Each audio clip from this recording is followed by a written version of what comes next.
Okay, hi all, welcome to my kitchen. If you've been watching the gardening video, this is kind of a two-part video. It also is going to conclude the peach slices, the peach jam, and the blueberry series. We're going to tie everything together with a nice bow.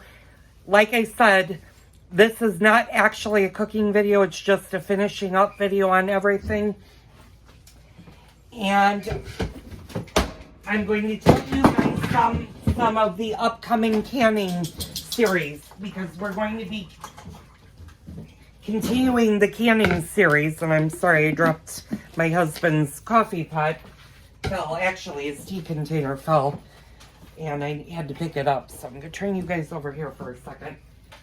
So there were a few things that I had said when I was doing the sliced peach canning yesterday about maybe I wouldn't do it again. Well, after spending last night thinking about it, yeah, I would do it again actually, providing they come out great. It just was really time consuming, and I probably overdid it yesterday by doing all three things in the same day. But sometimes you have to do that when you're canning stuff. The other thing I was going to mention is, do all the recipes need to have the exact amount of sugar that they call for? And my answer is going to be no, they don't. The blueberry recipe, which I linked with the blueberry jam series, her recipe shows 8 cups of blueberries. And I really think that's a big overkill. Possibly she was using a different pectin. It would have been nicer if the websites where I get some of my recipes for canning would actually tell you, do they go out and pick their own blueberries or do they buy grocery made blueberries? And there is going to be a difference between fresh versus what you get in the supermarket. Of course, that's going to be fresh, but it's also going to be chemically altered. And a lot of times supermarkets won't get ripe fruits, because by the time they put them out and they're for sale, they would be almost rotten or have started the rotting process, and no consumer, I would hope, would buy fruit that's already beyond its ripeness day. So those things you have to play with in a recipe. And it is warm here today. I'm actually glad I did everything that I needed to do yesterday. And I'm going to kind of put you guys actually down. You're going to be facing a different direction, because what we're going to do is we're going to start checking our peach slices. And they came out pretty good. I'm going to actually show you guys what they came out.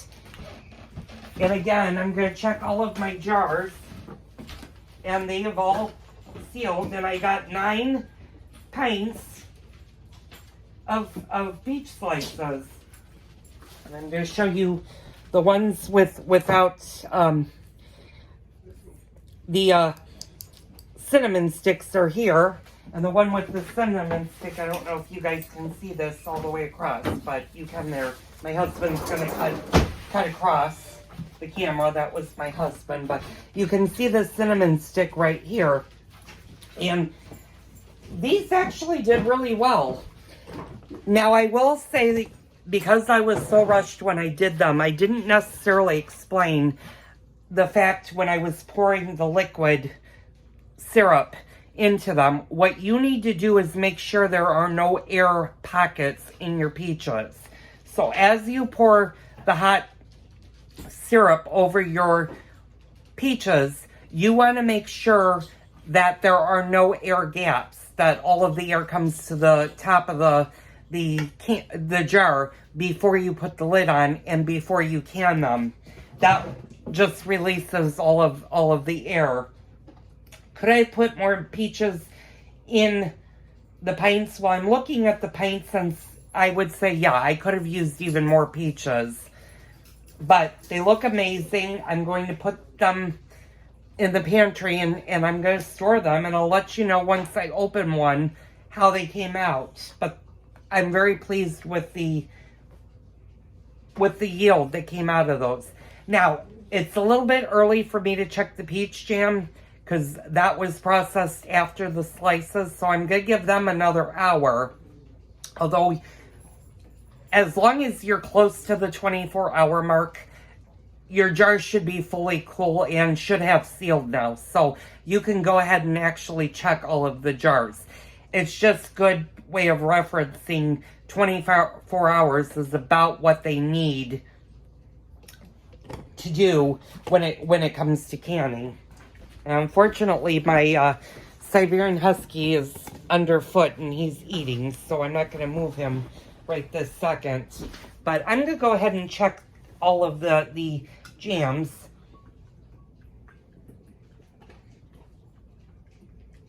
And all of my jams did seal, and they also came out really nice.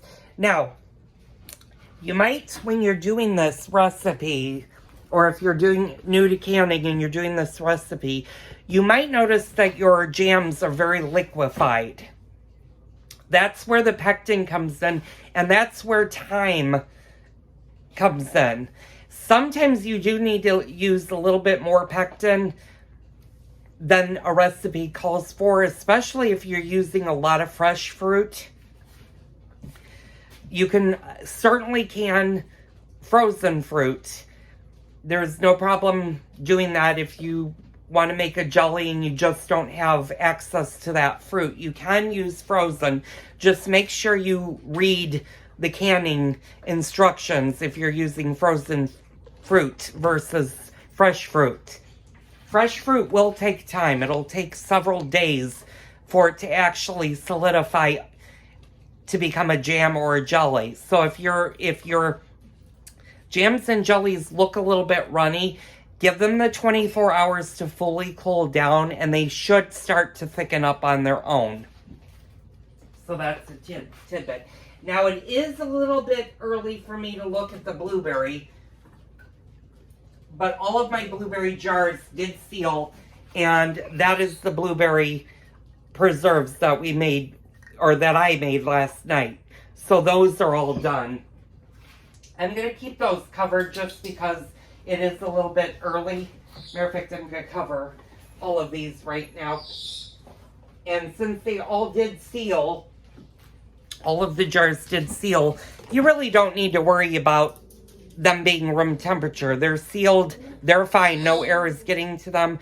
They can last months on the shelf. Now, once you open a jam or a jelly, or even the peach slices, they do have their shelf lives going to narrow quite a bit, and you're going to want to consume them for the canned peaches, or the canned peach slices, or if you made peach halves, you're going to want to consume those within a day or two. For the jams and the jellies, the ideal consuming time is within a 3-week window. So you have 21 days from the time you open a jam or a jelly to eat it and consume it. And remember, these jams and jellies that you're canning are going to be different from the supermarket jams and jellies. The supermarket that you get at a grocery store have more additives and preservatives to give them a much longer shelf life. Also, will last a lot longer in your refrigerator. The homemade ones will actually spoil a lot quicker. So you want to make sure, if you're going to open a jar of homemade jelly, that you use it within a reasonable amount of time so that you don't get sick. So, anyway, I want to thank all of you guys once again. And yeah, you can see I got my new nails done today, and I got a pedicure. My feet feel amazing. My hands feel amazing. I'm taking Friday and Saturday off. I'm not going to do any videos that are... I take that back. This series of videos will post Friday. I will not be posting anything on Saturday. The next video you will see on Sunday, we're going to get into the pickles. We're going to be doing dill pickles as well as bread and butter pickles. And I will post the recipes that I'm going to be using online and the ingredients you're going to need for that. My great-grandmother's dill pickles are amazing. I'm going to make her recipe, and I'm going to show you how to do it on Saturday. I have all of the stuff I need, including all of the jars. So stay tuned for that. That's going to be a really fun series. Leave me a comment down below. I hope you guys are all enjoying the content that I've been producing for you guys.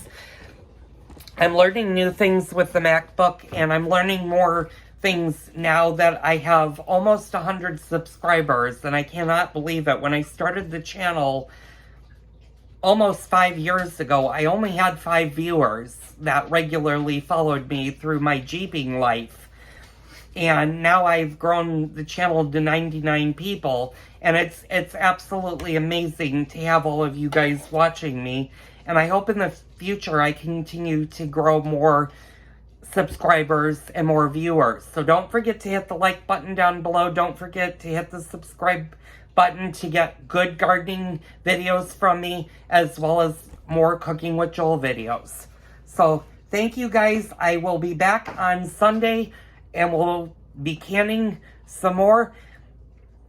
Probably towards the middle of August, the canning not season will come to an end for me, but I will be doing less canning.